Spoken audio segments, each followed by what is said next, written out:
Assalamualaikum warahmatullahi wabarakatuh.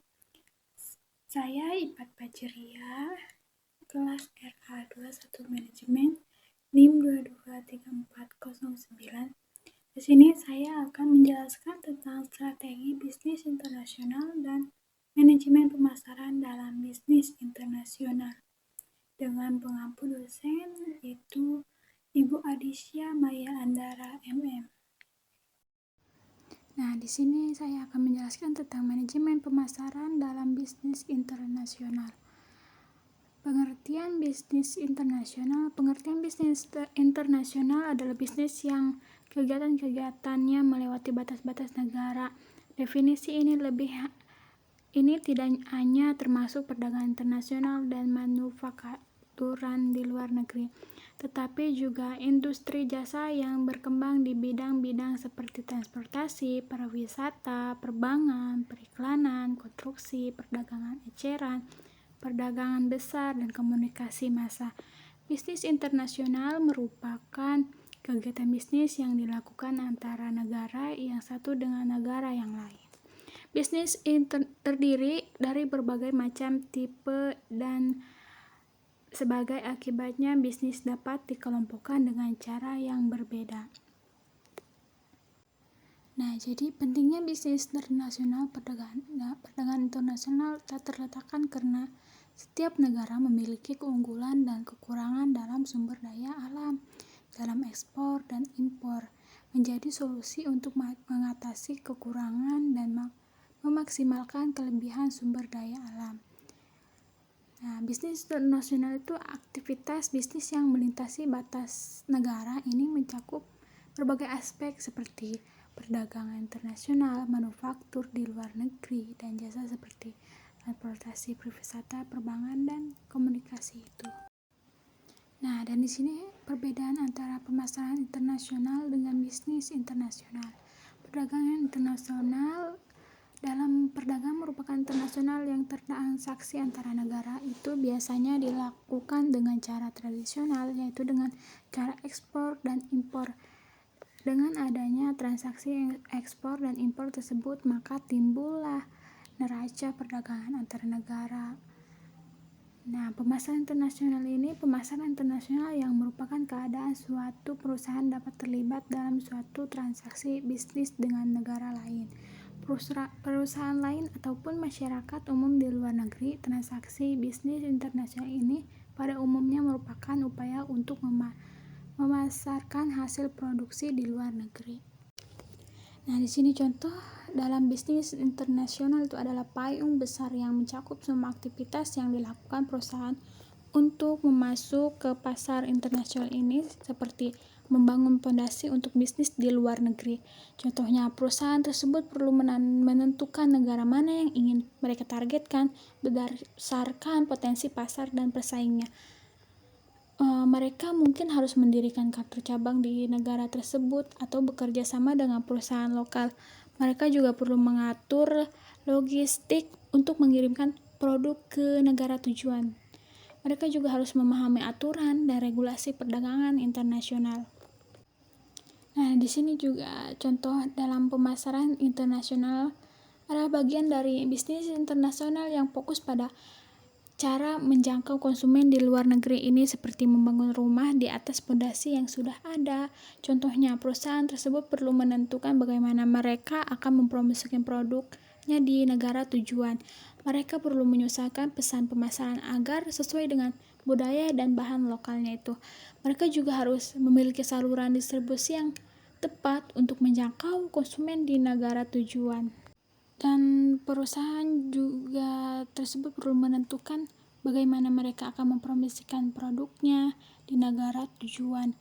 Mereka perlu menyesuaikan pesan pemasaran agar sesuai dengan budaya dan bahan lokalnya. Mereka juga harus memiliki saluran distribusi yang tepat untuk menjangkau konsumen di negara tujuannya. Nah, jadi bisnis internasional itu adalah tentang memperluas operasi bisnis ke pasar global. Sedangkan pemasaran internasional adalah tentang menjalankan strategi pemasaran yang efektif untuk menjangkau konsumen di luar negeri. Seperti bisnis internasional itu membangun pabrik di negara lain untuk memproduksi produknya itu. Dan pemasaran internasional itu meluncurkan kampanye iklan di televisi lokal di negara tersebut. Dan di sini juga ada tahap-tahapan dalam memasuki bisnis internasional. Itu ada 6, yaitu 1 ekspor insidentil, dan 2 ekspor aktif, dan 3 penjualan lisensi, dan 4 fencing, dan 5 pemasaran di luar negeri, dan 6 produk dan pemasaran di luar negeri. Di sini ekspor insidentil ini perusahaan memulai ekspor secara sporadias menanggapi permintaan dari luar negeri yang datang secara tiba-tiba. Mereka mungkin belum memiliki strategi ekspor yang terstruktur.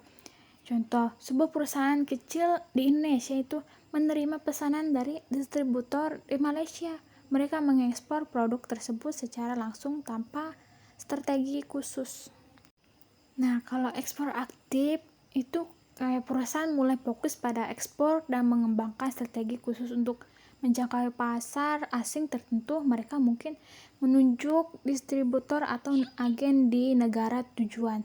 Contoh, perusahaan tersebut mulai berfokus pada pasar Malaysia dan menunjuk distributor lokal itu untuk memasarkan produknya. Mereka juga mulai mempelajari kebutuhan dan preferensi konsumen di Malaysia itu. Nah, dan penjualan lisensi itu perusahaan memberikan lisensi kepada perusahaan lain untuk memproduksi dan menjual produk mereka di luar negeri. Mereka mendapatkan royalties atas setiap produk yang terjual. Perusahaan tersebut memberikan lisensi kepada perusahaan di Thailand untuk memproduksi dan menjual produk mereka di Thailand itu. Nah, franchising ini perusahaan memberikan hak kepada perusahaan lain untuk menggunakan nama merek, sistem bisnis, dan prosedur gitu. Perusahaan mereka untuk membuka bisnis di luar negeri. Perusahaan tersebut memberikan hak kepada perusahaan di Vietnam untuk membuka restoran dengan nama merek mereka dengan menggunakan sistem bisnis mereka. Nah, dan di sini pemasaran di luar negeri itu perusahaan membuka kantor cabang atau kantor perwakilan di luar negeri itu untuk memasarkan produk mereka secara langsung. Perusahaan tersebut membuka kantor cabang di Singapura untuk memasarkan produk mereka di Singapura dan negara-negara tetangganya itu. Nah, di sini yang terakhir itu produksi dan pemasaran di luar negeri. Nah, perusahaan ini membangun pabrik atau fasilitas produksi di luar negeri untuk memproduksi dan menjual produk mereka di pasar lokal. Nah, perusahaan tersebut membangun pabrik di Filipina misalkan untuk memproduksi produk mereka dan menjualnya di Filipina. Nah, di sini ada hambatan yang dibuat oleh Indonesia. Kebijakan yang diberikan pada pedagang internasional bertujuan untuk melindungi industri dalam negeri.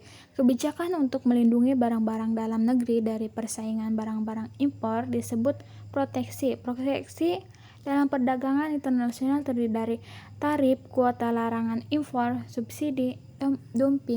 Nah, tarif ini pajak yang dikenakan pada barang impor. Nah, dan kuota itu batasan kuantitas barang impor yang diizinkan. Dan larangan impor itu larangan impor pada barang tertentu.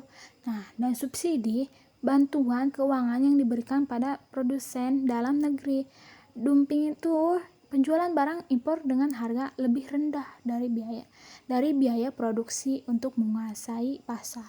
Nah, dari kesimpulan manajemen pemasaran dalam bisnis internasional ini, bisnis internasional adalah bisnis yang kegiatan-kegiatan melewati batas-batas negara. Perdagangan internasional merupakan transaksi antara negara itu biasanya dilakukan dengan cara tradisional, yaitu dengan cara ekspor dan impor. Dengan adanya transaksi ekspor dan impor tersebut, maka timbul neraca perdagangan antara negara, balance of trade. Sedangkan pemasaran internasional yang merupakan keadaan suatu perusahaan dapat terlibat dalam suatu transaksi bisnis dengan negara lain. Nah, perusahaan lain ataupun masyarakat umum di luar negeri. Transaksi bisnis internasional ini pada umumnya merupakan upaya untuk memasarkan hasil produk di luar negeri. Nah, di sini ada strategi di sini kita akan membahas strategi bisnis internasional. Nah, pengertian dan peran bisnis internasional ini, bisnis internasional didefinisikan sebagai transaksi bisnis yang terjadi antara pihak dari berbagai negara. Pihak-pihak tersebut dapat berupa individu, perusahaan tunggal, kelompok, perusahaan konglomerat, atau bahkan pemerintah. Jadi bukan hanya sekedar ekspor atau impor barang, tetapi mencakup berbagai bentuk interaksi bisnis yang melintasi batas negara. Nah, dan di sini peran bisnis internasional itu, bisnis internasional memiliki peran penting dalam beberapa hal, yaitu pertumbuhan ekonomi global. Seperti aktivitas bisnis internasional mendorong pertumbuhan ekonomi global melalui peningkatan perdagangan, investasi, dan transfer teknologi. Nah, dan peningkatan produktivitas itu, persaingan internasional memaksa perusahaan untuk meningkatkan produktivitas dan efisiensi agar tetap kompetitif gitu. Inovasi ini terjadi dengan pasar dan perusahaan dari berbagai negara mendorong inovasi dan pengembangan produk dan jasa baru. Nah, kesejahteraan ini, bisnis internasional berkontribusi pada peningkatan kesejahteraan masyarakat melalui penciptaan lapangan kerja, meningkatkan pendapatan dan akses ke berbagai produk dan jasa. Nah, umumnya tentang pentingnya bisnis internasional ini dalam konteks ekonomi global dan kesejahteraan masyarakat, ia menekankan bahwa bisnis internasional ini bukan hanya tentang perdagangan barang, tetapi juga berbagai bentuk interaksi bisnis antara negara yang saling berkaitan dan berdampak luas. Nah, di sini faktor perkembangan bisnis internasional itu dibagi menjadi dua kategori utama, faktor internal dan faktor eksternal. Nah, faktor internal ini, faktor-faktor ini berasal dari dalam perusahaan ini itu sendiri dan dapat dikendali oleh manajemennya. Nah, motivasi perusahaan, semangat dan tujuan perusahaan untuk berekspansi dan pasar internasional. Apakah perusahaan memiliki visi global yang kuat? Dan apakah ada dorongan untuk meningkatkan pangsa pasar atau mencari keuntungan yang lebih besar gitu tuh. Nah, sumber daya, ketersediaan sumber daya yang dibutuhkan untuk memasuki pasar internasional seperti modal, teknologi, dan sumber daya manusia yang terampil. Apakah perusahaan memiliki cukup dana untuk investasi di luar negeri gitu tuh. Apakah mereka memiliki keahlian yang dibutuhkan untuk beroperasi di pasar internasional itu. Nah, di sini strategi bisnis. Nah, rencana dan strategi yang dikembangkan perusahaan untuk memasuki dan bersaing di pasar internasional. Apakah strategi yang dipilih sudah tepat gitu tuh dan terukur. Nah, di sini ada kinerja perusahaan. Kinerja perusahaan di pasar domestik ini berpengaruh pada kemampuan untuk bersaing di pasar internasional. Apakah perusahaan ini memiliki reputasi yang baik dan kinerja keuangan yang solid. Nah, dan faktor eksternal, faktor-faktor ini berasal dari luar perusahaan dan umumnya berada di luar kendali manajemen. Perusahaan harus beradaptasi dengan faktor-faktor ini. Lingkungan ekonomi. Nah, kondisi ekonomi global dan di negara target seperti tingkat inflasi, suku bunga, dan pertumbuhan ekonomi. Apakah kondisi ekonomi negara target mendukung ekspansi bisnis, politik. Nah, di sini politik, stabilitas politik dan kebijakan pemerintah di negara target seperti peraturan perdagangan dan kebijakan investasi asing. Apakah negara target memiliki kebijakan yang ramah terhadap investasi asing? Hukum, peraturan dan hukum yang berlaku di negara target seperti hukum perpajakan, hukum ketenagakerjaan, dan hukum perlindungan konsumen. Apakah perusahaan memahami dan dapat mematuhi peraturan hukum di negara target? Sosial, aspek sosial budaya masyarakat di negara target seperti nilai-nilai norma dan kebiasaan. Apakah perusahaan memahami dan dapat beradaptasi dengan budaya lokal? Budaya, aspek budaya yang mempengaruhi perilaku konsumen dan bisnis di negara target. Apakah perusahaan memahami dan dapat menyesuaikan produk dan layanan mereka dengan budaya lokal. Dan teknologi, perkembangan teknologi yang mempengaruhi cara perusahaan beroperasi dan bersaing di pasar internasional. Apakah perusahaan memiliki teknologi yang dibutuhkan untuk bersaing di pasar internasional? Kompetisi, tingkat persaingan di pasar internasional termasuk persaingan dari perusahaan lokal dan internasional. Apakah perusahaan memiliki keunggulan kompetitif yang cukup untuk bersaing di pasar internasional? Nah, bahwa keberhasilan bisnis internasional ini tergantung pada kombinasi faktor internal yang kuat dan kemampuan perusahaan untuk beradaptasi dengan faktor eksternal dan dinamis itu. Nah, di sini strategi menghadapi tantangan. Nah, dalam konteks bisnis, kemungkinan dalam situasi yang penuh ketidakpastian, misalnya pandemi, krisis ekonomi, atau perubahan kebijakan pemerintah. Nah, strategi umum ini adalah strategi yang bersifat menyeluruh dan dapat diterapkan di berbagai situasi. Nah, menyesuaikan operasi, produk, dan layanan sesuai dengan protokol kesehatan, kebijakan pemerintah, dan keadaan pasar. Ini menekankan pentingnya fleksibilitas dan adaptabilitas. Perusahaan harus mampu mengubah cara mereka beroperasi, produk yang mereka tawarkan, dan layanan yang mereka berikan untuk menyesuaikan diri dengan perubahan lingkungan. Contoh, jika ada pandemi, perusahaan mungkin perlu menerapkan protokol kesehatan yang ketat, mengubah metode produksi untuk memenuhi permintaan baru, atau beralih ke keseluruhan distribusi online. Nah, meningkatkan kolaborasi dan komunikasi dengan mitra bisnis, pelanggan, karyawan, dan pemangku kepentingan. Kolaborasi dan komunikasi yang baik sangat penting untuk mengatasi tantangan dengan bekerja sama dengan mitra bisnis, pelanggan, karyawan, dan pemangku kepentingan lainnya. Perusahaan dapat berbagi informasi, sumber daya, dan ide untuk menemukan solusi yang efektif. Nah, meningkatkan efisiensi, fleksibilitas, dan ketahanan rantai pasokon. Rantai pasokon yang efisiensi, fleksibel, dan tangguh sangat penting untuk memastikan kelangsungan bisnis dalam situasi yang penuh ketidakpastian. Perusahaan perlu mengidentifikasi dan mengurangi titik lemah dalam rantai pasokan mereka dan mengembangkan rencana kontingensi untuk mengatasi gangguan. Nah, meningkatkan kualitas nilai dan diferensiasi produk dan layanan.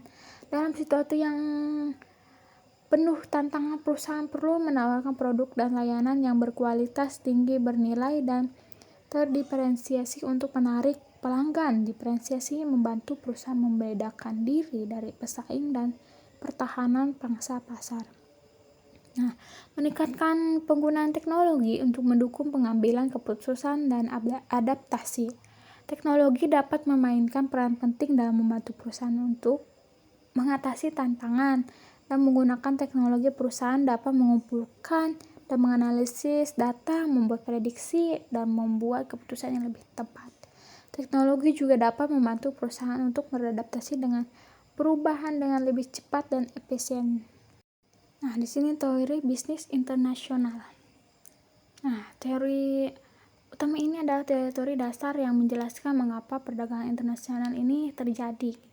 Teori keunggulan mutlak. Nah, teori ini dikemukakan oleh Adam Smith. Suatu negara memiliki keunggulan mutlak dalam memproduksi suatu barang jika dapat memproduksinya dengan menggunakan lebih sedikit sumber daya, tenaga kerja, modal, dan lain-lain dibandingkan negara lain. Negara akan cenderung mengekspor barang-barang di mana mereka memiliki keunggulan mutlak dan mengimpor barang-barang yang produksinya membutuhkan lebih banyak sumber daya. Nah, di sini teori keunggulan komparatif. Nah, teori ini dikembangkan oleh David Ricardo. Bahkan jika suatu negara tidak memiliki keunggulan mutlak dalam memproduksi suatu barang, negara tersebut pasti dapat memperoleh keuntungan dari perdagangan internasional. Suatu negara memiliki keunggulan komparatif dalam produksi suatu barang jika biaya kesempatan memproduksi barang tersebut lebih rendah dibandingkan negara lain. Negara akan cenderung mengkhususkan diri dalam memproduksi barang-barang di mana mereka memiliki keunggulan komparatif dan kemudian melakukan perdagangan untuk memperoleh barang-barang lain. Nah, siklus hidup produk. Nah, teori ini menjelaskan bahwa produk melewati beberapa tahap dalam siklus hidupnya, mulai dari tahap inovasi, pertumbuhan, kematangan, hingga penurunan. Tahap-tahap ini mempengaruhi lokasi produksi dan pola perdagangan internasional. Pada tahap awal, produksi biasanya berkonsentrasi di negara inovator. Saat produk menjadi lebih matang, produksi akan bergeser gitu tuh ke negara-negara dengan biaya produksi yang lebih rendah. Nah, ini ada teori rantai nilai global. Nah, teori ini menjelaskan bagaimana berbagai tahap produksi suatu produk tersebar di berbagai negara. Nah, perusahaan multinasional ini sering memecahkan proses produksi menjadi berbagai tahap dan menugaskan masing-masing tahap ke negara yang paling efisien dalam melakukan tahap tersebut. Hal ini menghasilkan peningkatan efisiensi dan produktivitas. Nah, dan terakhir ini teori orientasi pasar. Nah, teori ini menekankan pentingnya memahami dan merespon kebutuhan dan keinginan konsumen di pasar internasional ini. Nah, perusahaan yang sukses di pasar internasional ini perusahaan yang mampu menyesuaikan produk, layanan, dan strategi pemasaran mereka dengan karakteristik pasar lokal. Nah, ini kesimpulan dari strategi bisnis internasional, bahwa bisnis internasional itu merupakan aktivitas yang melibatkan transaksi antara berbagai pihak dari berbagai negara yang memiliki peran penting dalam perekonomian global, dan perkembangan bisnis internasional dipengaruhi oleh faktor internal dan eksternal, termasuk globalisasi dan tantangan yang muncul seperti pandemi COVID-19. Untuk mengatasi tantangan tersebut, perusahaan perlu menerapkan berbagai strategi seperti penyesuaian operasi, meningkatkan kolaborasi, efisiensi rantai pasokan, serta memanfaatkan teknologi selain itu. Terima kasih, begitu saja dari saya. Mohon maaf apabila banyak kekurangannya. Saya juga masih belajar. Assalamualaikum warahmatullahi wabarakatuh.